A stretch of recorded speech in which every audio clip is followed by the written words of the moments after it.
வேதம் வாசிப்போம். தினமொரு அதிகாரம். புதிய ஏற்பாடு. மத்தேயு எழுதின சுவிசேஷம் அதிகாரம் 9. அப்பொழுது அவர் படவில் ஏறி இக்கரைப்பட்டு தம்முடைய பட்டணத்திற்கு வந்தார்.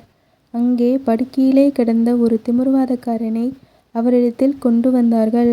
இயேசு அவர்களுடைய விசுவாசத்தைக் கண்டு திமிர்வாதக்காரனை நோக்கி, மகனே, திடன்கொள், உன் பாவங்கள் உனக்கு மன்னிக்கப்பட்டது என்றார். அப்பொழுது வேதபாரகரில் சிலர், இவன் தேவதூஷணம் சொல்லுகிறான் என்று தங்கள் உள்ளத்தில் சொல்லிக் கொண்டார்கள். இயேசு அவர்கள் நினைவுகளை அறிந்து, நீங்கள் உங்கள் இருதயங்களில் பொல்லாதவைகளை சிந்திக்கிறதென்ன? உங்கள் பாவங்கள் மன்னிக்கப்பட்டது என்று சொல்வதோ, எழுந்து நடவென்று சொல்வதோ எது எளிது? பூமியிலே பாவங்களை மன்னிக்க மனுஷகுமாரனுக்கு அதிகாரம் உண்டென்பதை நீங்கள் அறிய வேண்டும் என்று சொல்லி திமிர்வாதக்காரனை நோக்கி, நீ எழுந்து உன் படுக்கையை எடுத்துக்கொண்டு உன் வீட்டுக்குப் போ என்றார். உடனே அவன் எழுந்து தன் வீட்டுக்குப் போனான். ஜனங்கள் அதைக் கண்டு ஆச்சரியப்பட்டு, மனுஷருக்கு இப்படிப்பட்ட அதிகாரத்தை கொடுத்தவராகிய தேவனை மகிமைப்படுத்தினார்கள். இயேசு அவ்விடம் விட்டு புறப்பட்டு போகையில், ஆயத்துறையில் உட்கார்ந்திருந்த மத்தேயு என்னும் ஒரு மனுஷனைக் கண்டு, எனக்கு பின் சென்று வா என்றார். அவன் எழுந்து அவர்களுக்கு பின் சென்றான். பின்பு அவர் வீட்டிலே போஜன பந்தி இருக்கையில், அநேக ஆயக்காரரும் பாவிகளும் வந்து இயேசுவோடும் அவர் சீசரோடும் கூட பந்தியிருந்தார்கள். பரிசேயர் அதைக் கண்டு அவருடைய சீசர்களை நோக்கி, உங்கள் போதகர் ஆயக்காரரோடும் பாவிகளோடும் போஜனம் பண்ணுகிறதென்னவென்று கேட்டார்கள்.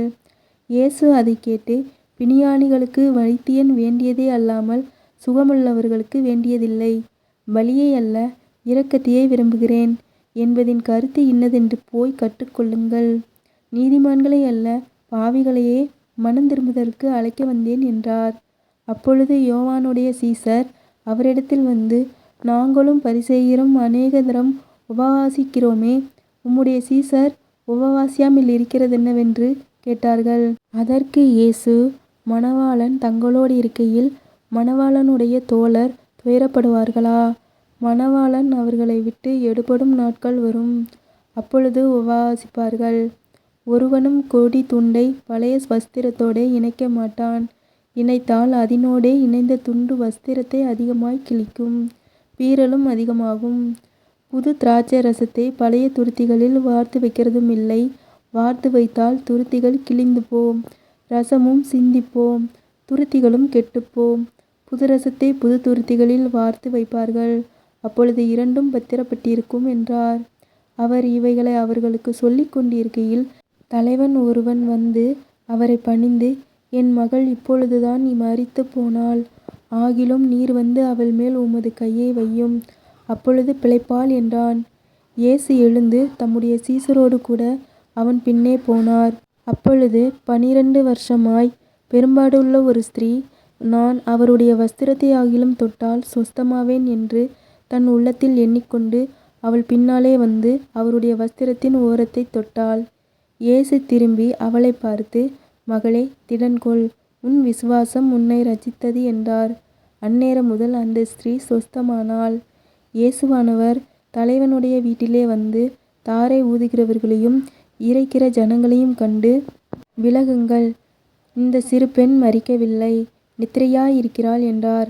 அதற்காக அவரை பார்த்து நகைத்தார்கள். ஜனங்கள் வெளியே துரத்தப்பட்ட பின்பு அவர் உள்ளே பிரவேசித்து அந்த சிறு பெண்ணின் கையை பிடித்தார். உடனே அவள் எழுந்திருந்தாள். இந்த சங்கதி அத்தேசமெங்கும் பிரசித்தமாயிற்று. இயேசு அவ்விடம் விட்டு போகையில் 2 குருடர் அவர் பின்னே சென்று, தாவீதின் குமாரனே, எங்களுக்கு இரங்கும் என்று கூப்பிட்டார்கள். அவர் வீட்டுக்கு வந்த பின்பு அந்த குருடர் அவரிடத்தில் வந்தார்கள். இயேசு அவர்களை நோக்கி, இதை செய்ய எனக்கு வல்லமை உண்டென்று விசுவாசிக்கிறீர்களா என்று கேட்டார். அதற்கு அவர்கள், ஆம், விசுவாசிக்கிறோம் ஆண்டவரே என்றார்கள். அப்பொழுது அவர்களுடைய கண்களை அவர் தொட்டு, உங்கள் விசுவாசத்தின்படி உங்களுக்கு ஆகக்கடவது என்றார். உடனே அவர்களுடைய கண்கள் திறக்கப்பட்டது. இதை ஒருவரும் அறியாதபடிக்கு எச்சரிக்கையாயிருங்கள் என்று இயேசு அவர்களுக்கு கண்டிப்பாய் கட்டளையிட்டார். அவர்களோ புறப்பட்டு அத்தேசமெங்கும் அவருடைய கீர்த்தியை பிரசித்தம் பண்ணினார்கள். அவர்கள் புறப்பட்டு போகையில் பிசாசு பிடித்த ஊமையான ஒரு மனுஷனை அவரிடத்தில் கொண்டு வந்தார்கள்.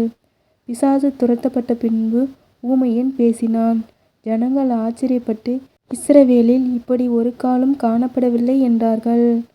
பரிசேயரோ, இவன் பிசாசுகளின் தலைவனாலே பிசாசுகளை துரத்துகிறான் என்றார்கள். பின்பு இயேசு சகல பட்டணங்களையும் கிராமங்களையும் சுற்றி நடந்து ஜெப ஆலயங்களில் உபதேசித்து ராஜ்யத்தின் சுவிசேஷத்தை பிரசங்கித்து ஜனங்களுக்கு உண்டாயிருந்த சகல வியாதிகளையும் சகல நோய்களையும் நீக்கி அவர்களை சுஸ்தமாக்கினார். அவர் திரளான ஜனங்களை கண்டபொழுது அவர்கள் மேய்ப்பன் இல்லாத ஆடுகளைப் போல தொய்ந்து போனவர்களும் சிதறடிக்கப்பட்டவர்களுமாய் இருந்தபடியால் அவர்கள் மேல் மனதுருகி தம்முடைய சீசர்களை நோக்கி, அறுப்பு மிகுதி, வேலையாட்களோ கொஞ்சம். ஆதலால் அறுப்புக்கு எஜமான் தனது அறுப்பு வேலையாட்களை அனுப்பும்படி அவரை வேண்டிக் கொள்ளுங்கள் என்றார். ஆமேன். கர்த்தருடைய ஆசீர்வாதம் உங்கள் மேல் இருப்பதாக.